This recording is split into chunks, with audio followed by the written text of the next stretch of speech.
legacy of John Adams is an example of a man who was willing to go through almost every conceivable kind of inconvenience, hardship, and pain to achieve a noble objective, to create a nation where people would govern themselves against the forces that wished otherwise. It had never happened before in history.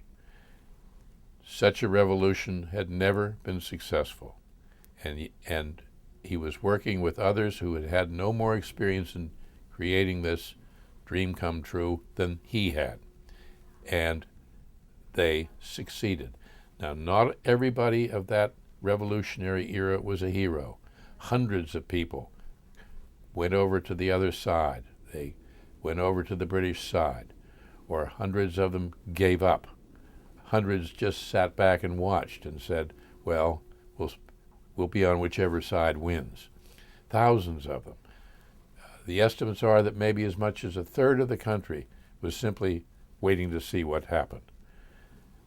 But this group, this ragtag group, very much of them, many of them, if you saw them today, you'd think they looked like homeless people, starving, hopeless-looking army at one point, would not quit and would not lose faith.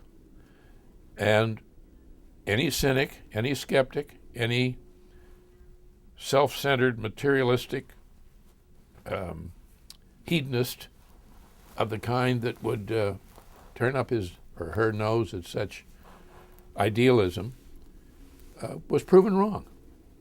They did succeed.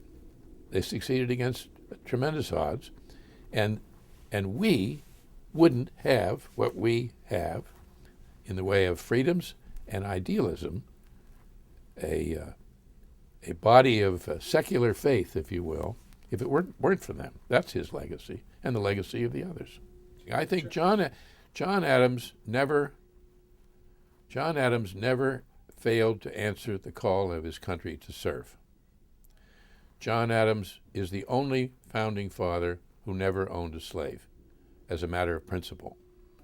These were principled people, and Abigail no less than John Adams.